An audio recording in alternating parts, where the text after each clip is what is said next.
As the winds of the approaching hurricane began to pick up speed, the air in the small neighborhood felt thick with tension. Residents of the quiet suburban streets were busy securing windows, moving outdoor furniture, and gathering emergency supplies.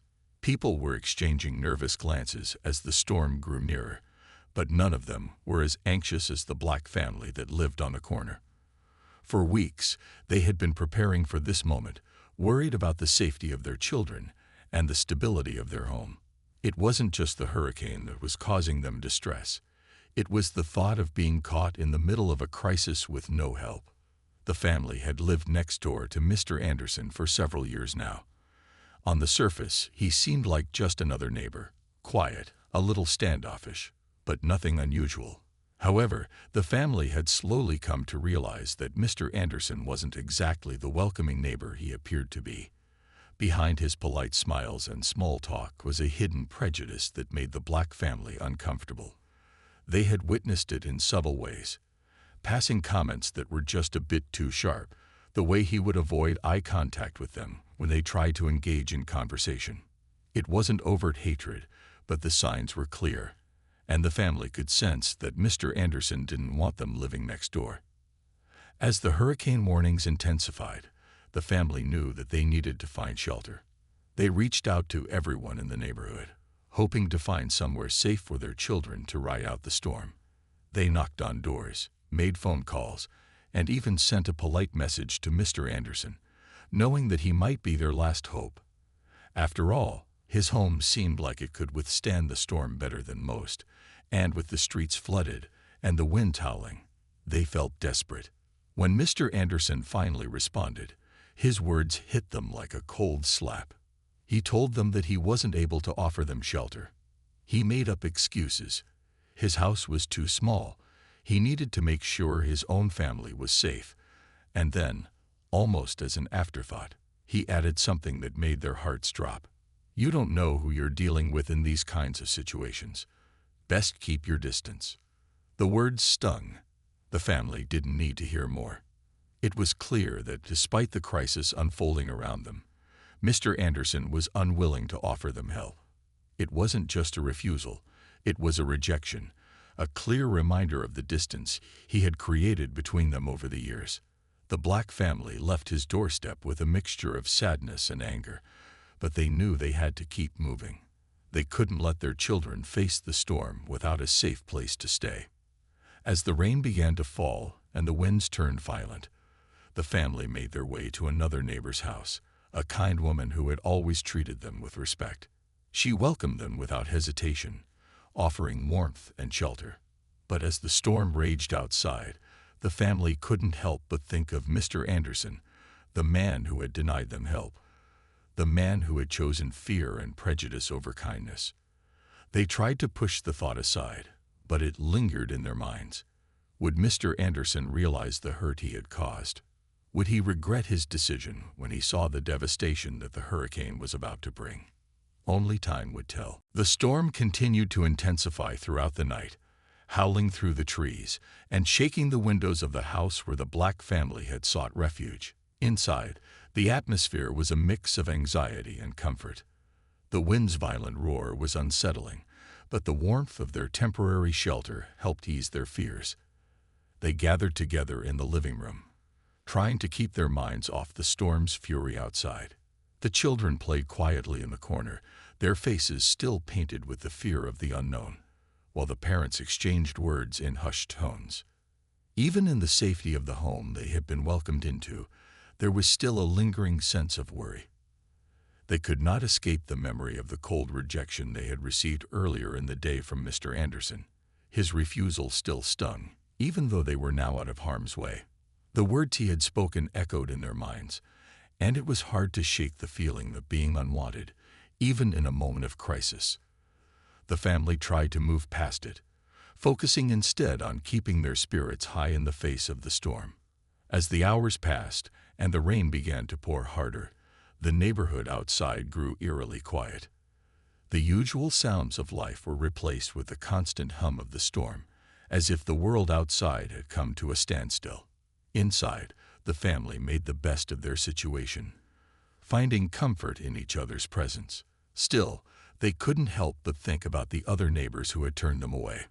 They had called on several people, but most had either already made arrangements or had made excuses. Some had simply said they didn't want to risk their homes being overcrowded, and others had feared the storm would bring more damage than they could handle.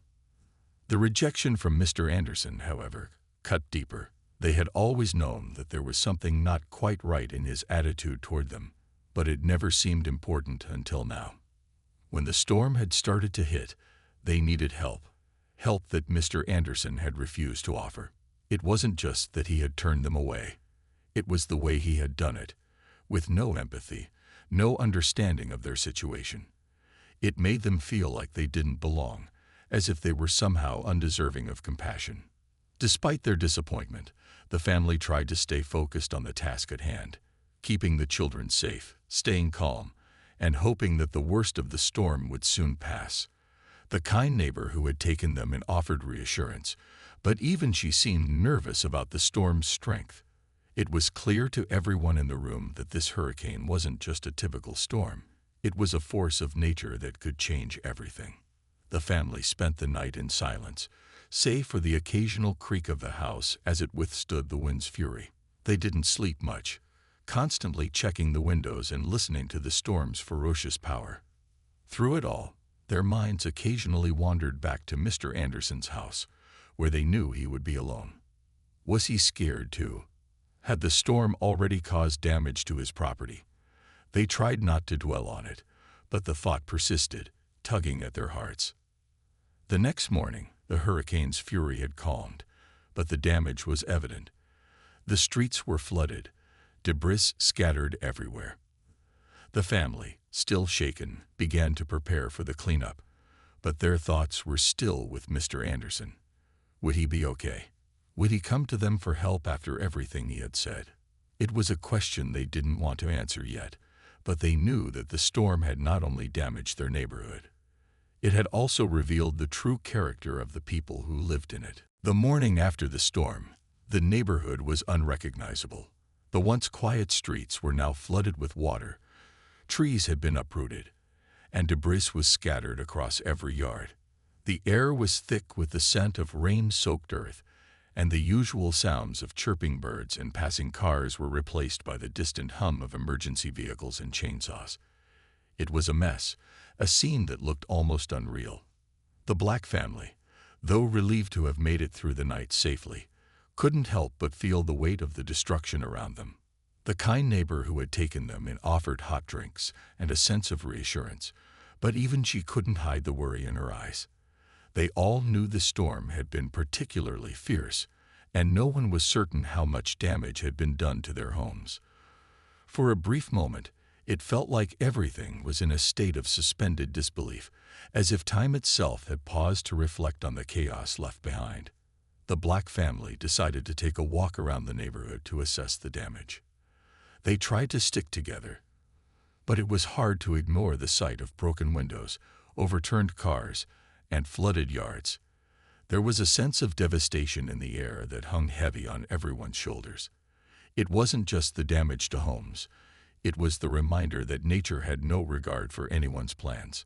The hurricane had come without warning, and the storm's aftermath was a sobering reality that couldn't be avoided.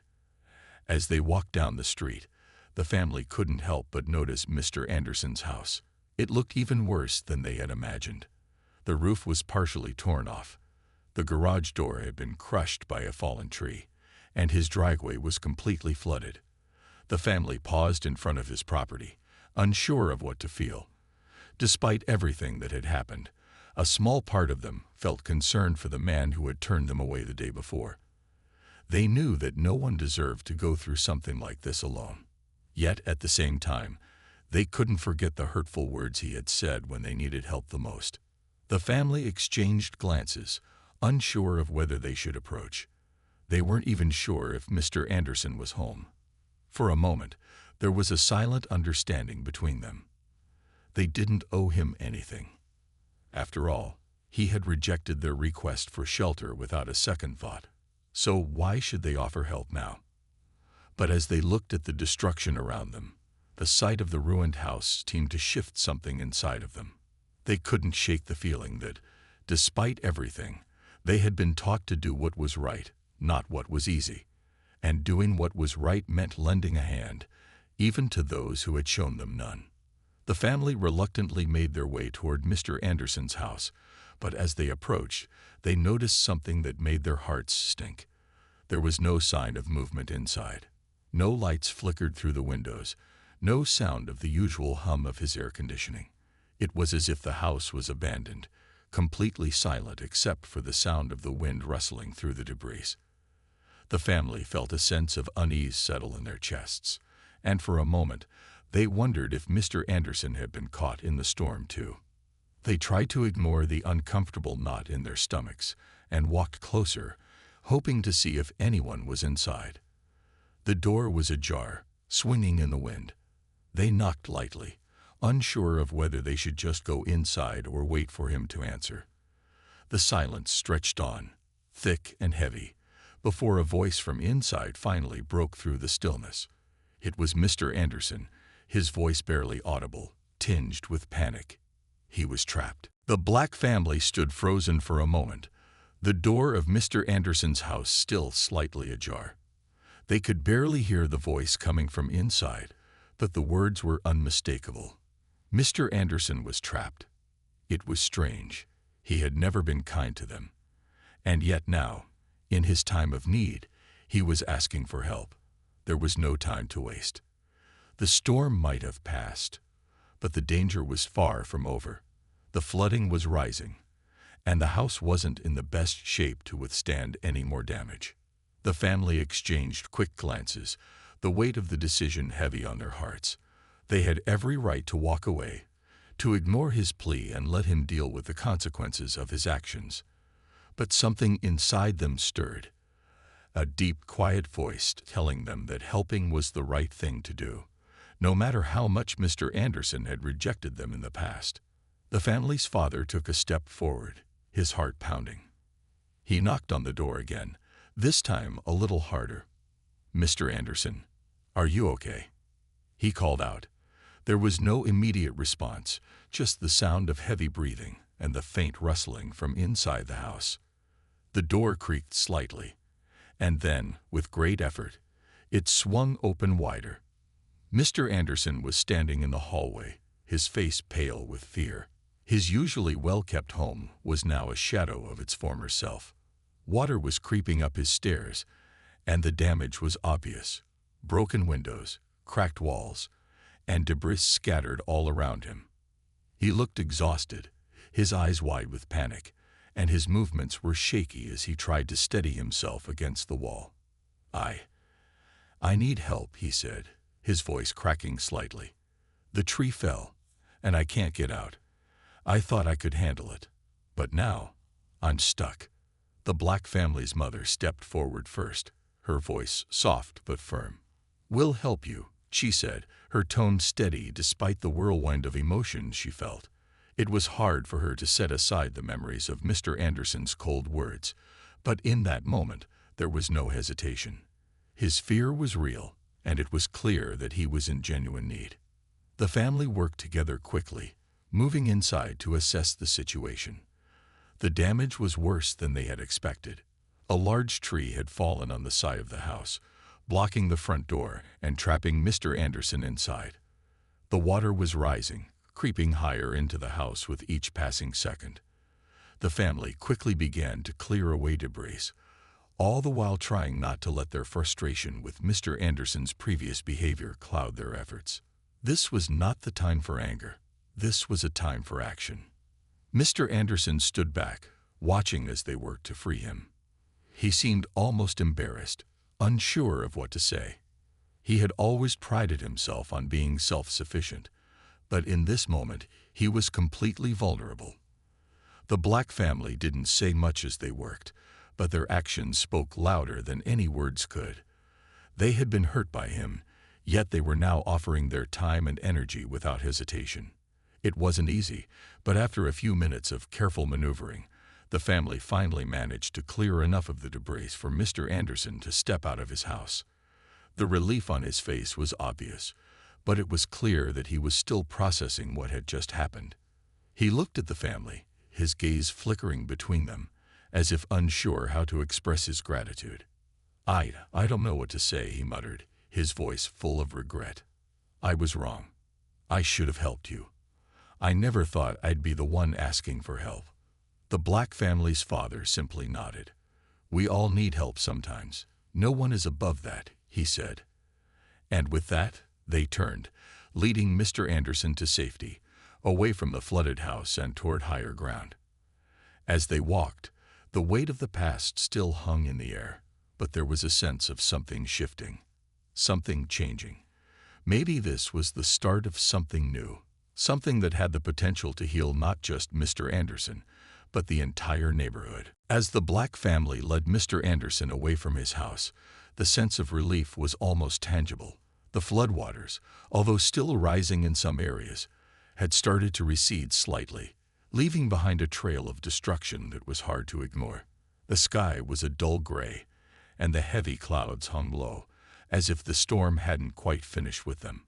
But in the midst of all the chaos, there was a quiet understanding between the family and Mr. Anderson, a shared recognition that sometimes the unexpected can change everything. The family's father, walking ahead with Mr. Anderson, kept his pace steady. He wasn't sure what to expect from the man they had helped, but he wasn't looking for gratitude. What mattered most was the fact that they had done what was right, regardless of how they had been treated in the past. They didn't need to hear apologies or reassurances. The act of kindness itself was enough. As they made their way toward higher ground, away from the floodwaters, the family kept to themselves, focusing on getting Mr. Anderson to safety. The neighborhood had become eerily quiet, the storm's aftermath leaving a heavy silence in its wake. The occasional sound of distant chainsaws or the crunch of debris underfoot were the only signs of life in an otherwise still world. When they reached a safer area, the family stopped to catch their breath, looking around at the damage. The once bustling street was now an almost unrecognizable mess of overturned vehicles, shattered windows, and uprooted trees.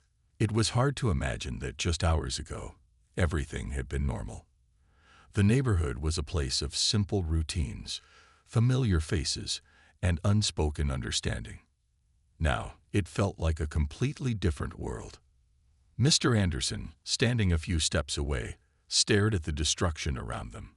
The sense of disbelief was clear on his face as he took in the sight of his ruined home, the remnants of his life scattered in pieces.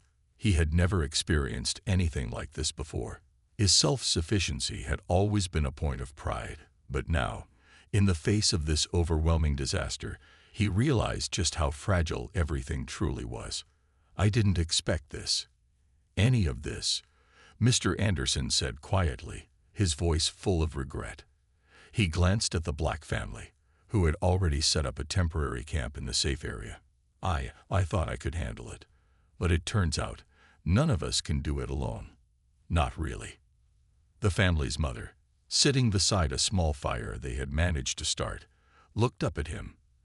There was no anger in her eyes, only calm understanding. "No one can handle everything on their own," she said softly. "We all need help sometimes, no matter how strong we think we are." Mr. Anderson nodded slowly, the words sinking in. He had always believed in doing things his own way, relying on no one but himself. But now, as he stood amidst the wreckage, he understood that there were moments when pride had to be set aside. There was no shame in asking for help. In fact, it was a sign of strength to acknowledge when you couldn't do it all on your own. The family sat in silence for a while, listening to the occasional crackle of the fire and the distant sounds of the community coming together to assess the damage. Despite everything, there was a strange sense of unity in the air. The neighborhood, though broken and battered, was still standing, and with it the hope that things could be rebuilt, not just physically, but emotionally as well. Mr. Anderson, after a long pause, looked at the family again. "I don't know how to thank you," he said. "I spent years looking at you all from the wrong perspective. I was wrong." The family's father, without hesitation, answered, The best way to thank us is to be better. Starting today. It wasn't about apologies. It was about action. They had helped because it was the right thing to do, and they hoped that Mr. Anderson would carry that lesson with him as the days went on. As the day wore on, and the storm's remnants began to settle, the family and Mr. Anderson shared stories, working together to clean up what they could. It wasn't easy, but it felt like a small beginning, a step forward in a world that had been shaken to its core. And maybe, just maybe, it was a beginning for more than just the rebuilding of homes. It was the start of a deeper, more meaningful change. The next few days felt like a blur, a mixture of exhaustion and determination as the neighborhood came together to begin the long process of rebuilding. The Black family, still shaken from the hurricane, but grateful for their safety, worked side by side with their neighbors, including Mr. Anderson, to clear debris and assess the damage. The air was thick with the smell of wet wood and broken glass, and the streets were filled with the sounds of chainsaws, hammers, and the occasional voice shouting directions. Despite the overwhelming work ahead, there was a sense of unity that hadn't been there before. For Mr. Anderson, the experience had changed something deep inside him. He had spent years building walls, literal and metaphorical, between himself and others. His pride and prejudices had kept him isolated, but now, as he worked with the very people he had once distanced himself from, he felt a shift. There was something humbling about being a part of a team, about working together toward a common goal. He could no longer pretend that he was above asking for help, that he didn't need the people around him. The storm had broken down more than just his house. It had broken down his defenses. The Black family, for their part, didn't mention the past. They had made their choice to help him, and now they were focused on moving forward. They had seen too much suffering to hold on to anger. Instead, they worked as a team, offering support without expectation, knowing that rebuilding wasn't just about houses and roads. It was about healing relationships too. There were no harsh words, no reminders of the past. Everyone was just trying to make it through together. In the evenings, after the work had slowed down for the day, the neighborhood gathered in small groups to talk and share what little food they had left. It wasn't much: canned beans, rice, and whatever they could salvage. But there was something comforting about sitting together, even in the face of hardship. Mr. Anderson, who had once been too proud to engage in such communal moments, found himself drawn into these conversations. He joined in with the others, listening more than speaking, but feeling a sense of belonging that he hadn't expected. The Black family, who had once been strangers to him, now felt like part of his support system. One evening, as they all sat around a makeshift fire, roasting what little meat they had left, Mr. Anderson looked around at the group. The warmth of the fire and the laughter in the air seemed to lift his spirits, and for the first time in a long time, he felt a sense of peace. He turned to the family's father, who had been working tirelessly alongside him, and said, "I've spent so much time building up walls, and now I'm realizing that the people I pushed away were the ones who could have helped me the most." The family's father gave him a quiet smile. "It's never too late to change," he said simply, his voice filled with understanding. "We're all human. We all have our faults, but we can learn from them." Mr. Anderson nodded, the weight of his earlier mistakes hanging heavily on his shoulders. He had been wrong, and there was no denying it. But now, as he sat among them, he felt a shift inside him, a desire to be better, to do better. He knew it wasn't going to happen overnight, but for the first time, he was ready to try. As the days passed, the rebuilding continued, and slowly but surely, the neighborhood began to take shape again. Houses that had been damaged were repaired, and the streets that had been flooded were cleared of debris. But more than the physical work being done, it was the emotional work that had begun to take root. Relationships that had once been fractured started to heal, and people who had kept their distance found themselves drawn closer together. For Mr. Anderson, the journey wasn't just about fixing his house. It was about fixing himself. He realized that it wasn't enough to just repair the exterior. He had to mend the broken parts inside. It was a long road ahead, but he was no longer walking it alone. The Black family, despite their past struggles, had shown him the true meaning of community, of compassion, and of forgiveness.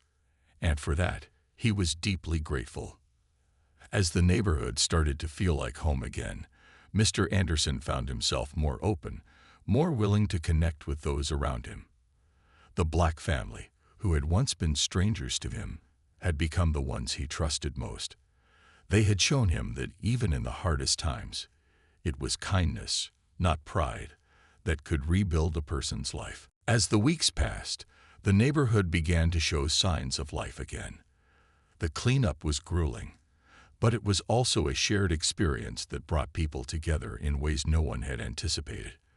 The once isolated Black family and Mr. Anderson found themselves working side by side every day, repairing homes, clearing debris, and lending a helping hand whenever it was needed. The storm that had torn through their community had also acted as a kind of catalyst for change, tearing down walls that had existed long before the winds had started to howl. Mr. Anderson, who had once been distant and hesitant to engage with anyone outside his small circle, was now showing up every day, offering whatever help he could. He didn't have much in the way of tools or resources, but he worked tirelessly, offering his time and energy to help those around him. His pride had been stripped away in the wake of the storm, and he realized just how much he had taken for granted. He had lived his life keeping others at arm's length, but now, for the first time, he felt a sense of real connection with the people around him. The Black family, who had once been the target of his subtle prejudices, had become his closest allies. They didn't judge him for his past mistakes. Instead, they treated him with the same kindness and compassion they had shown when they first helped him after the storm. It wasn't just about the physical labor of rebuilding.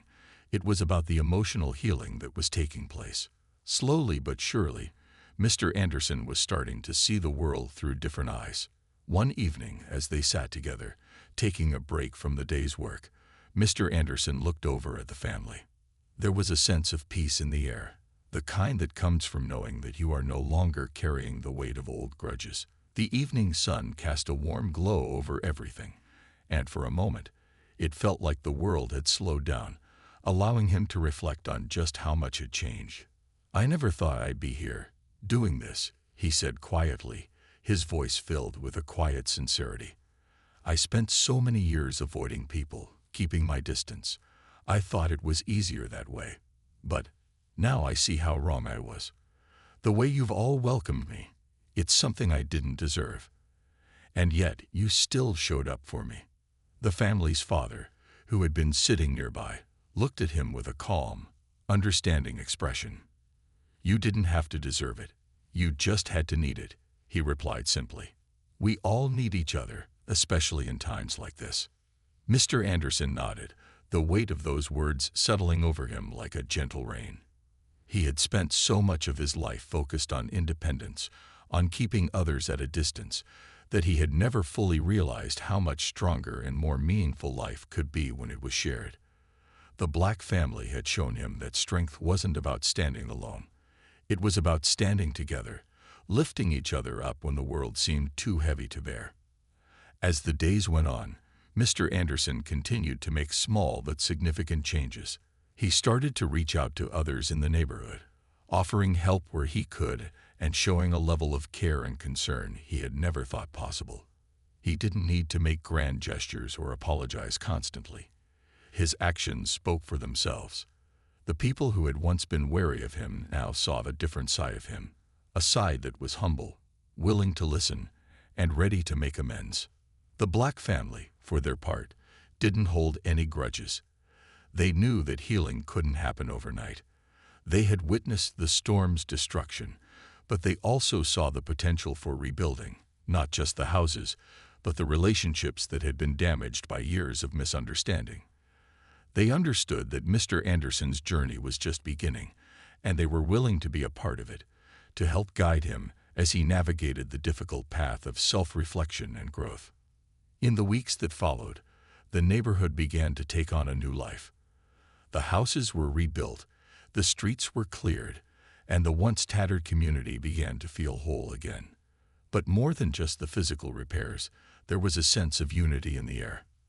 The storm had torn through their lives, but it had also brought them closer together.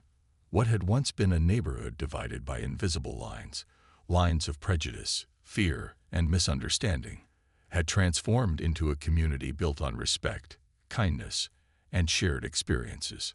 Mr. Anderson, as he walked down the now clean streets, felt a deep sense of gratitude. He wasn't the same man he had been before the storm, and he knew he had a long way to go in terms of healing old wounds. But he was no longer alone, and that, he realized, was more important than anything. The Black family, who had shown him the true meaning of forgiveness, were now a part of his life, and he knew that the road ahead would be one of growth. As the weeks turned into months, the neighborhood continued to rebuild, not just physically but emotionally. The storm had brought destruction, but it had also brought clarity. What once seemed like a place divided by differences, where people kept to themselves, had now become a place of understanding and shared experiences. The Black family, who had been at the center of the transformation, felt a deep sense of peace. They knew the road to healing hadn't been easy, but the journey had been worth it. Mr. Anderson, now an active member of the community, continued to reflect on how much he had changed since that fateful day. It was difficult to forget how he had treated the family in the past, but he also knew that actions spoke louder than words. The kindness they had shown him had slowly chipped away at the walls he had built around himself. He no longer walked the streets with the same pride he once did. Now, he walked with humility, open to learning and growing.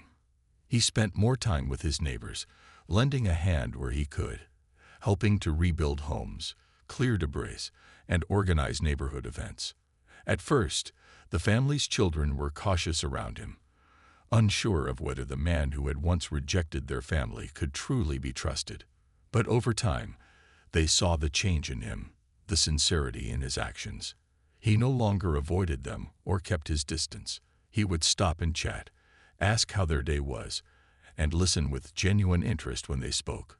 Slowly, the walls that had once separated him from others started to fall, brick by brick. One afternoon, as the neighborhood came together for a small celebration to mark the progress they had made, Mr. Anderson found himself standing beside the family's father. The event wasn't grand, just a few simple tables with food and drinks, and people sitting around sharing stories and laughter. But it was a milestone. The storm had come and gone, and so much had been rebuilt, both physically and emotionally. Mr. Anderson had never imagined he would be part of such a gathering, but here he was, surrounded by people he had once kept at arm's length, now laughing and chatting like old friends. "I never thought I'd see the day," Mr. Anderson said quietly, looking around at the people he had once judged. It's a lot to take in. I didn't think change was possible." The family's father smiled and nodded. Change takes time. But when you're willing to be a part of something bigger than yourself, it happens. It's not just about rebuilding homes. It's about rebuilding trust. Mr. Anderson took a deep breath, the weight of those words sinking in. He had spent so many years focused on himself, on protecting his own beliefs and maintaining his own version of the world. But now, he saw that there was a bigger picture, one that included everyone. And it wasn't about being perfect.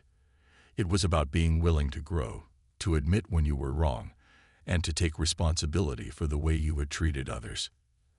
As the evening wore on and the sun began to set, casting a warm glow over the neighborhood, Mr. Anderson found himself standing with the Black family, watching their children play together in the yard. The laughter of the children filled the air, a sound that seemed to erase the pain of the past and offer a glimpse of the future. For the first time in a long time, Mr. Anderson felt truly at peace. He had been given a second chance, not just to rebuild his home, but to rebuild his life and relationships. "I don't know what the future holds," he said quietly, his voice filled with emotion. "But I know that I'm not going to waste it." The family's father placed a hand on his shoulder, offering a reassuring smile. "That's all any of us can do, take it one day at a time, and do our best to make it better." And with that, Mr. Anderson stood a little taller, surrounded by the people who had once been strangers, but who were now his friends. The storm had changed everything, but it had also given him a chance to be better. As the night sky grew darker and the stars began to appear, he knew that the neighborhood, and the people in it, were stronger than ever. They had weathered the storm, and together, they had found a way to rebuild not just their homes, but their lives. The future, though uncertain, now seemed full of promise.